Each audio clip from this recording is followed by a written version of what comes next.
Okay, over the course of the past couple of days, we have seen a lot of commentary online about whether or not Sony's in the right or Disney's in the right for this deal with Spider-Man in the MCU falling through. It's anyone's fault. Everyone's talking about it, right? Some people out there are like, no, Disney is greedy, wanting 50%. Disney is this, Disney is that. And then some people are like, no, Sony's an idiot because they're an idiot and they can't run anything. And I talked about this last night with Tom Rothman. This is the dude who oversaw X-Men Origins Wolverine, wanted to sew Deadpool's mouth shut or was okay with it, and didn't understand the Deadpool movie when they were trying to work on that footage that got leaked out 5 years later that prompted it to become a global success and nearly $1 billion property. And this is a guy that's running the show at Sony. And so this is why Sony needs Disney. This is true. This is entirely why Sony needs Disney. Now, this is what happened yesterday. Sony pulls Spider-Man out of the MCU over profit-sharing disputes with Disney. Internet erupts as we know it to erupt. Internet comes out and everyone is just like, over it, right? Well, Spider-Man, and this is something we're finding out, this is the deal that kind of was talked about by that anonymous source that came out of Sony, right? The one that came through a Deadline correspondent that Sony's pretty tight with. So what we learned is that Disney and Sony Pictures have failed to reach new terms that would have given the former a 50-50 co-financing stake going forward, which means that the web slinger is no longer part of the MCU, according to Deadline. Also, according to Deadline, Disney's offer for a 50-50 co-financing arrangement between the studios might extend to other films in the Spider-Man universe. Wasn't even met with a counter by Sony, suggesting that the latter isn't currently interested in entertaining a renegotiation of the current agreement. Now, I get it from Sony's perspective, right? You want to keep as many eggs in your basket as humanly possible. You want to make sure that you get as much money as humanly possible. This is a business. And I get it. If you look at these Spider-Mans here, Spider-Man, Spider-Man 2, Spider-Man 3, business is good. Spider-Man 1, 90% fresh, 67% audience score. I still feel that should be higher if I'm being honest with you. Spider-Man 2, 93% with 82% audience score. Spider-Man 3, 63%, not fresh, but not rotten either. Right there at the cusp. Right there at the cusp. And of course, 51% from the audience score. So we know that these movies have done well. In fact, looking at even the social media or the Rotten Tomatoes for the Amazing Spider-Man franchise, we can see here that the first one did pretty well, 72% from critics, 77% from audiences, 52% for the sequel, and 64% from audiences. Now, the Amazing Spider-Man 2 is the one really here worth looking at. And that's just because of,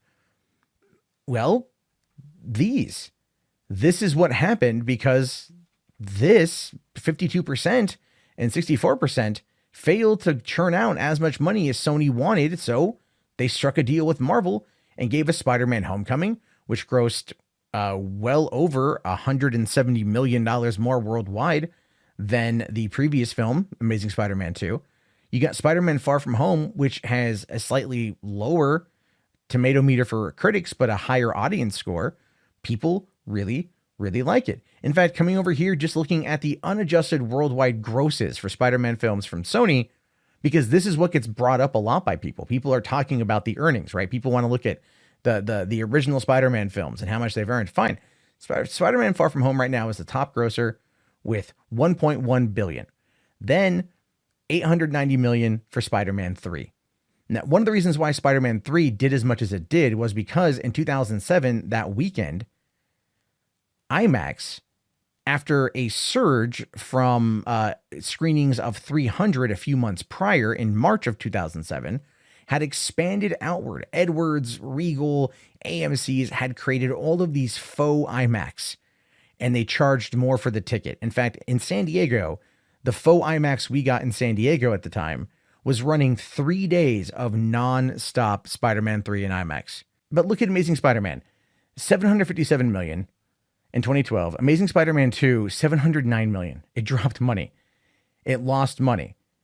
And they were looking for it to be, big. It was meant to set up, was it Sinister Six In Amazing Spider-Man 3, they were trying to mimic Marvel coming off of Avengers and all the success they'd seen from everything else, and they failed, which is the reason why we got Spider-Man Homecoming and Spider-Man Far From Home. But even look down here at the bottom.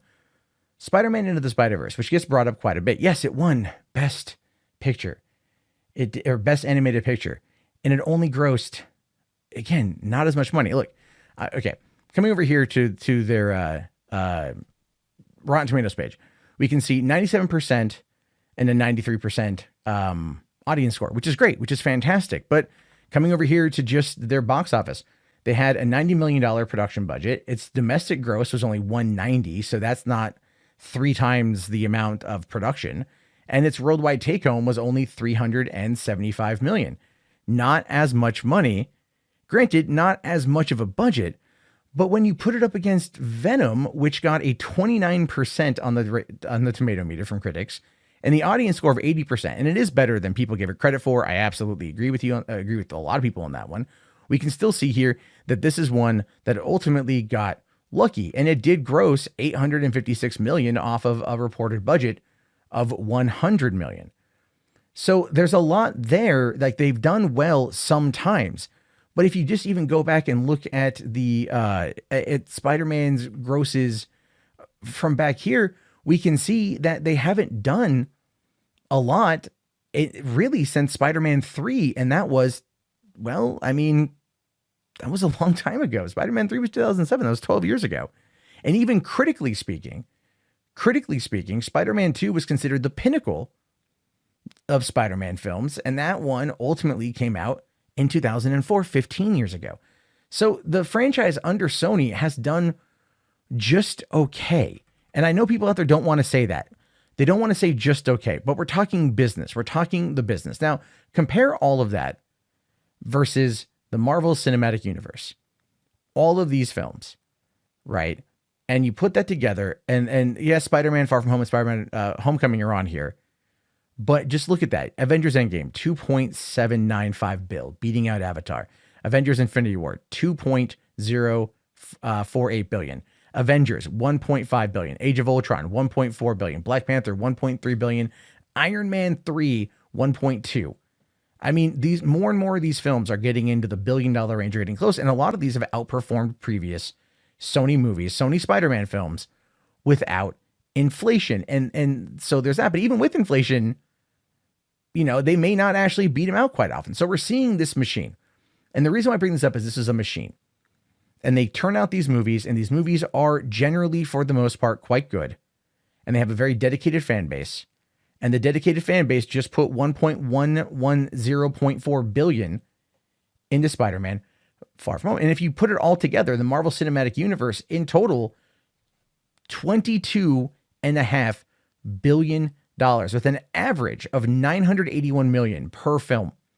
And this is including both Spider-Man films that are in the MCU. So not all of that money goes to Marvel, but you subtract out about $2 billion from that, and it's still $20.5 billion that has gone to Marvel. And if we're talking about this from a business perspective, if we're talking about this from money, if we're talking about this from the company coming on in and basically helping Sony grow because Sony needs it, Sony has shown time and time again, they're on their 3rd iteration of Spider-Man, 4th if you count the End of the Spider-Verse, that they have trouble managing these franchises. And Marvel is coming in, quite frankly, and offering up just a hell of a deal.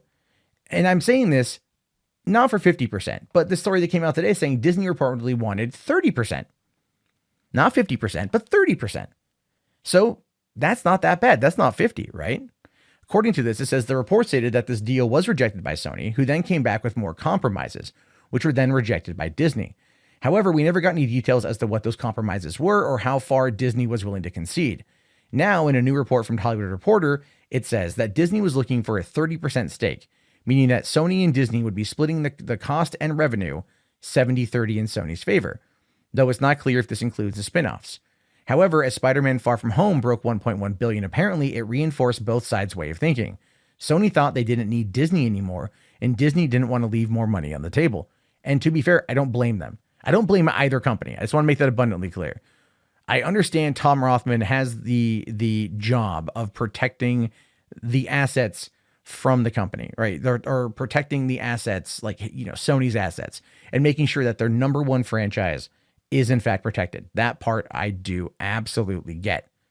However, looking at the hard numbers, looking at the critical responses, we can see that fans and we can see that the box office is aiming more towards working with Marvel, because Marvel has had 23 films, all of whom have been a success, with maybe The Incredible Hulk, which was their second outing. And that was back in 2008. So it's plus, if they're doing the 70-30 split, it's still Disney ponying up 30%. And there is a big argument here that people have made, and I've seen this pop up quite a bit. What about the merch? Right? What about the merch? Disney gets all the money for the merch, and that's not fair to Sony. And I see this a lot. A lot of people bring this up. And I'm sure you guys are right now thinking that too. Like, oh, well, what about the merch? I tracked down that particular information because when everyone's talking about Disney and Marvel having all the merch rights, they don't talk about where it came from or how it happened or what as much information as we know about the deal is. So I went and found it. This is coming from a November 10th, 2011 quarter four earnings call from Bob Iger to shareholders all the way back 8 years ago almost. In this passage here, it says Marvel's Thor and Captain America were among the top 10 non-sequel releases of the year, and we are pleased with the performance of both films, and the true benefits of our Marvel acquisition should be quite visible in 2012. Obviously, this is before Avengers came out, so yes, they didn't know how well it was going to do. First in May, Thor and Captain America will join Iron Man, the Hulk, and Black Widow in Marvel's The Avengers, the first Marvel film to be marketed and distributed by Disney. The Avengers shows great promise with a record of 10 million downloads on iTunes when the trailer debuted. Again, this is absolutely dating when this earnings call was. And it is well on its way to being our next great franchise. Then in July, Sony Pictures will release The Amazing Spider-Man. We are excited about this film and expect it will drive significant benefits for Spider-Man consumer products. To that end, we recently completed a transaction with Sony Pictures to simplify our relationship. In that deal, we purchased Sony Pictures' participation in Spider-Man merchandising, while at the same time, Sony Pictures purchased from us our participation in Spider-Man films. This transaction will allow us to control and fully benefit from all Spider-Man merchandising activity, while Sony will continue to produce and distribute Spider-Man films. We won't be specific about the economics of this two-way transaction, but we expect it will drive attractive returns for Disney. So, layman's terms, Sony had to pay Marvel a little bit of money when they made a movie. There was the film participation rights. They got a little bit of money out of that one, but Sony had the merchandise rights. Sony was in a bit of a bad place in 2012. They were for many years. If you recall the $920 million write-down from 2016, and they needed quick cash. So when they were rebooting The Amazing Spider-Man, they sold the merchandising rights back to Disney in exchange for Disney giving them the film participation rights. So it was a two-way transaction. That passage I just showed you was directly from Robert Iger himself. November 2011. They went to Sony and they worked the deal, or Sony went to them and worked the deal. So Sony wouldn't have to pay Marvel any money in the anything coming off of the movie. And as a result, Disney got the merchandising. And that's where that came from. So this is not a woe is Sony situation. This is an 8-year-old two-way transaction, meaning it was mutually agreed upon for mutual benefit between both parties. Sony needed the money. Disney wanted the merch rights. They made a trade. That's all it is. And that's the deal that's been in place for 8 years. And part of that deal, I believe what came from that is one of the reasons why Amy Pascal, following you can call it a failure in Sony's eyes financially, of Amazing Spider-Man 2 with $709 million worldwide compared to $757 million for The Amazing Spider-Man. But just 2 years prior, why she reached out to Kevin Feige and said, hey, let's find a way to make this work. And after that became public, they then made it work because it was a mutually beneficial situation. People have been spreading a lot of false info about this for the last couple days. Disney paid up no money. They paid no money into making Spider-Man Homecoming or Far From Home. Sony cut the check. Marvel was the producing company on it. They're the ones who led it. They're the ones who made it. Then Sony got all the money. And Marvel got its 5% off a first day dollar, which I talked about in the video yesterday when Sony did Damage Control. Financially, business-wise, it does make the most amount of sense for Sony to make this deal work. It does. We've seen they cannot handle these franchises on their own. They got lucky with Venom. I think we all can agree with each other on that one. And they need to find a way to keep money coming in. And if that is to extend the contract with Marvel, which has already brought them $2 billion in profit for quite literally no work, just cutting a check and doing some marketing. And Disney would come in and offer a 30% stake in these characters, and they could still continue to make all the money off of it. Think about that. Think about that for a second, right? Someone comes to you who's clearly better at their job than you are and says, we want to work with you. This is the take we want, 30%. And this is what you're going to get off of it. It's smart play. It's a smart play. Not only that, not only is it because of the financing here, but you've also got the fact that you have diminishing returns in movie theaters. You have that now. We've seen that. How many last summers have there been where you've seen so many headlines come out? This movie bombed. This movie failed. This movie flopped. We're at that point now where summer movie season is big spectacle, and it actually now travels throughout the entire year. And a lot of people don't go see smaller films because they can just wait for streaming. And eventually, smaller budgeted superhero movies or comic book adaptations are going to find their way to streaming as well, like the case of the New Mutants. That's my prediction, at least. It makes sense for Sony, who has had time and time again trouble after trouble after trouble with their franchises. They lost James Bond, by the way, after Spectre failed to gross what Skyfall did because they overspent on Spectre. They've messed up Ghostbusters to where they had to go back to the director's son to reboot the franchise once again to tie it into the original films, which comes out next year. Other than that, they don't have anything else. And I understand the desire to want to hold on to your great franchise, your last great franchise that you bought for a steal back in the late 90s. But there's going to come a time where no matter what kind of holdout they're going to want to show, Marvel will swallow them. Whether it is undercutting them by releasing higher quality products up against their films or TV shows or whatever, and just completely overspending on advertising to take away from everything they've got. And they do it through being a dick, which they might do. They do that towards DC. Or eventually people are just not going to go see these movies because Sony has shown it cannot run a Spider-Man franchise. And when you have the guy who was behind X-Men Origins Wolverines and sewing Deadpool's mouth shut and passing on Deadpool, now sitting there saying, we learned enough from Kevin Feige. We can make this work ourselves. You know that is absolutely fundamentally wrong. And if they want to save their company as a whole, they should make this deal. That's my story. I want to hear your thoughts. Let me know down in the comments below because they should be really, really, really interesting.